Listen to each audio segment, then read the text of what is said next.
It's your girl Shalae, and I'm back today with another video. In today's video, we're going to discuss the final push for the expanded child tax credit. Guys, they're trying to get this thing done before the end of tax season, and it's some good news. We're also going to talk about the Affordable Connectivity Program, or ACP. We have SSI, Medicare, Guaranteed Income Programs, and a whole lot more. So if you want to know where the money resides, my darling, you've come to the right place.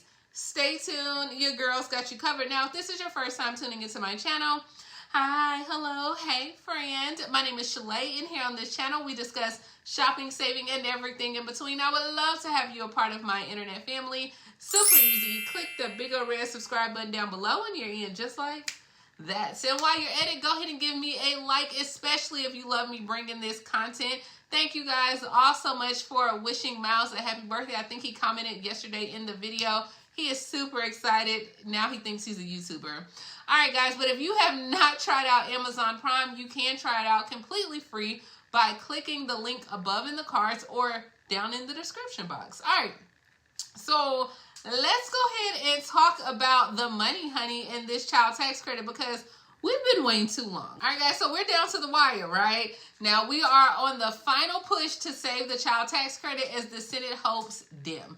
Now, according to a senior director of policy and action for the National Parents Union, the chamber we never thought we would be waiting on is the Senate. Now, this is according to several of the organizations that are ramping up the pressure on skeptical Republicans before they return from recess on April 8th.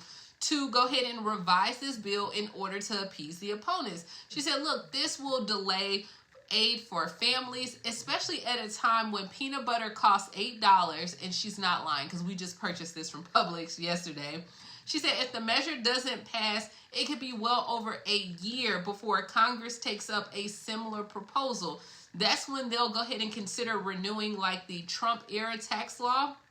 So remember, this doubled the child tax credit to $2,000 in the first place. So this is set to expire at the end of 2025. But a lot of the advocates say the families need more breathing room right now, especially when it comes to inflation. They're having a strain on their household budgets, and the proposed child tax credit would apply for this year to the 2023 taxes where families are filing this spring. They said, look, it is not as expansive as the one that Congress passed in 2021. We all know that, right? But experts say that it would go ahead and help bring down the child poverty, which has jumped since the larger benefit ran out. So she's like, look, this is our best chance that we have in passing the tax package this year.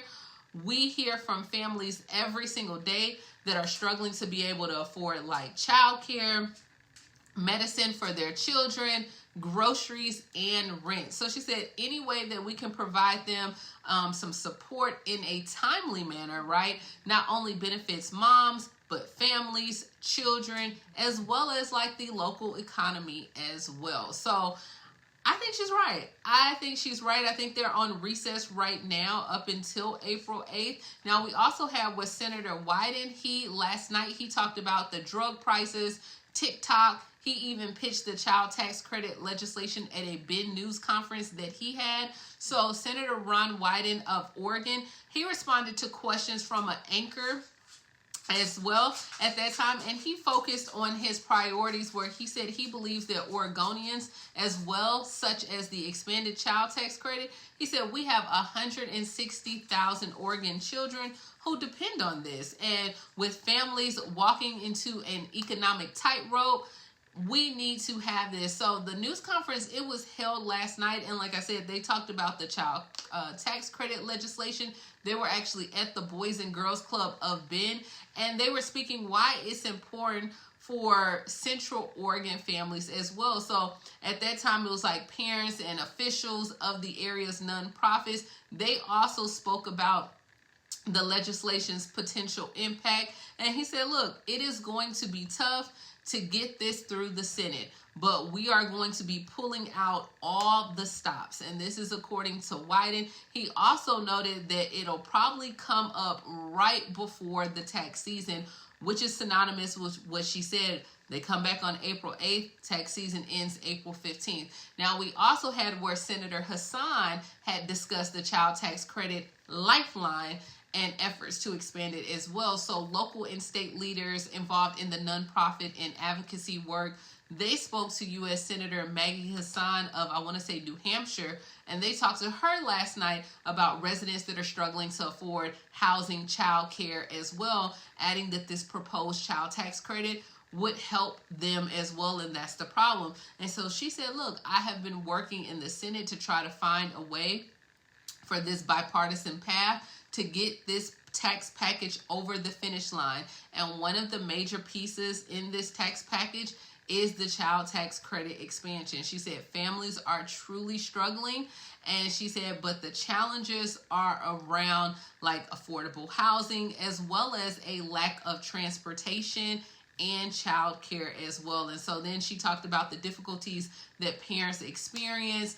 and how the tax credit expansion might help them as well. So she said, I know that the child tax credit expansion, this would be helpful. So she understands, right? Because we've seen it happen when we temporarily expanded it during the pandemic. We hear from now is moms that childcare is a huge struggle and that we all demand that a good bill gets passed as well. So guys, let me know, what do you think? Everyone is talking about the child tax credit. It hasn't been any movement. But let's go ahead and move on to Social Security, where the Social Security Administration, they have launched a campaign to let people know that there is money still out on the table for those who may qualify for financial assistance from supplemental security income. Now, I talked about this in several of my Social Security Administration videos, how SSI is on this campaign to be able to provide those monthly payments to those with limited income and financial resources, including age 65 or older adults and children with a disability or blindness as well. So she's like, look, we know there are more people and more communities that might be eligible for this benefit. So that monthly payment can help with like your basic needs such as rent, food, clothing, medicine as well. So if you know someone that's in need of SSI, definitely let them know, because it is, available as well. And they're trying to get people.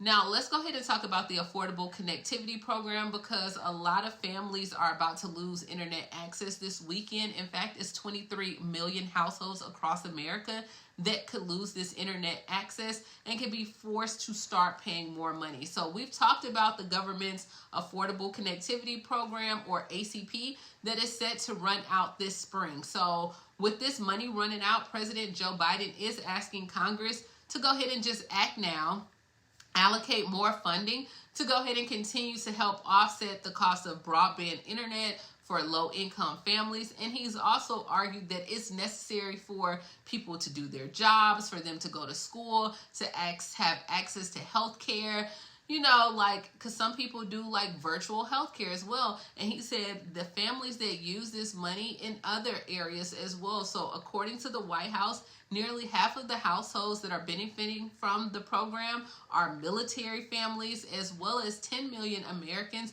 are at least 50 years old or older. So what has happened is a lot of companies have come in, like Verizon, and they said that the ACP members, they can continue to receive a monthly discount of $20 even when ACP ends, which I think their discount was $30.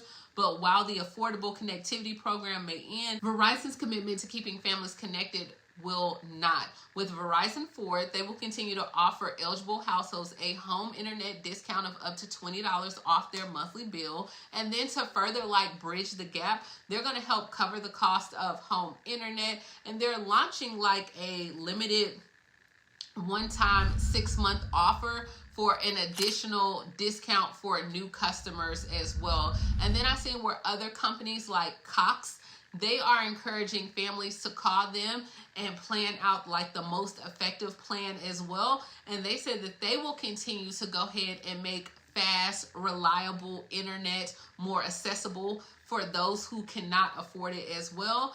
And they also, I think, had some other low cost options as well that were complimentary. So I think they had one option that was Connect to Compete, and that was $10 a month for an internet plan for families that have children in kindergarten through 12th grade. Then they had like a Connect Assist plan, which was like $30 a month, and it was for low income households as well. Now, I don't know if this thing moves as fast as a snail, okay? But they said it is fast, reliable internet as well. And then there were some other companies that were jumping in with some low cost complimentary options as well. So let me know, guys, like, will you be affected by the ACP program that will be ending? I mean, I'm looking at it. I'm trying to find more information. Now, of course, we do have where libraries, they offer free internet service with access to a library card. They also have like MiFi devices that you can rent out. Then they also have a list of like public wireless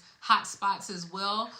But a lot of people are receiving emails from their providers. You should have received some correspondence in the mail letting you know that the Affordable Connectivity Program is ending in April, and that will be the last month that you can receive the full ACP discount. Now, some people said in May you may get a partial discount, but it does end the full discount in April.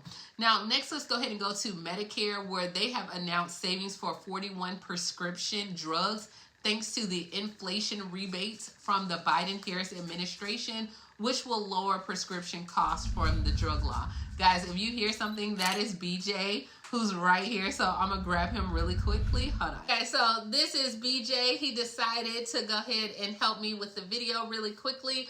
But the U.S. Department of Health and Human Services, through the Center of Medicare and Medicaid Services, they did announce today that there will be 41 drugs, guys, 41 drugs that are available through Medicare Part B that will have a lower Part B coinsurance rate from April 1st through the 30th of 2024. So the drug company, they raise prices faster than the rate of inflation. So they're saying that this can help about 764,000 people who use Medicare or use one of the drugs annually. Now, they do have a full list of these drugs as well, but because of the president's lower cost prescription drug law, the Inflation Reduction Act, this will go ahead and reduce the Medicare prescription drug inflation rebate program as well. So some people with Medicare who use these drugs during that time period, so I think I said it was like, what, April through June,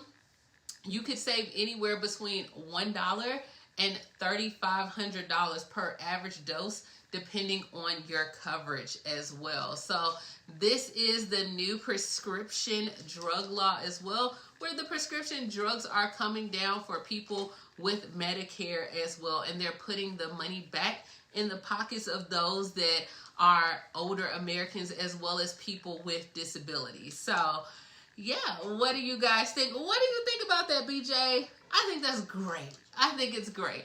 All right, guys, and for our last story, we talked about this one as well. It is a new guaranteed income program that is coming to Fresno County. So 2 communities that have one of the highest rates of poverty in Fresno County, they are getting some financial help as well. So this is Huron as well as 93706 zip code, which is Southwest Fresno. They have been selected for the newest guaranteed income program that will pay people $500 a month for 1 full year. So I think they said it's about 33% of the population that live in Huron and the Southwest Fresno area should be eligible as well. But this is $500 a month that you can spend any way that you want. The applications opened up on, I want to say March 15th, but they will go through May 15th.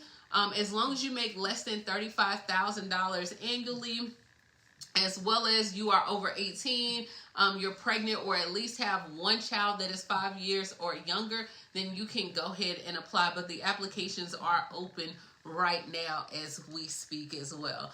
Guys, the only reason why BJ is looking over here is because I have some guac and chips, and that's what he really wanted to get up here for, is to try to get him some chips as well. So this is what we have going on, guys. Say hello to BJ, your internet nephew, as well as what do you think about the child tax credit? What do you think about the lower cost for prescription drugs, the Affordable Connectivity Program, Is this going to be a benefit for you? Did you contact your provider to see is there any more discounts that you can get at all?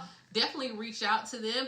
Grab you some Amazon Prime. Say hello to BJ. So yesterday you guys got Miles. Today you got BJ. This is our little three-piece family. And I will talk to you later, Gator. Bye, guys. You gonna say bye, BJ? You're not gonna say bye? Huh? You don't want to say bye to the people? Okay. Bye, y'all.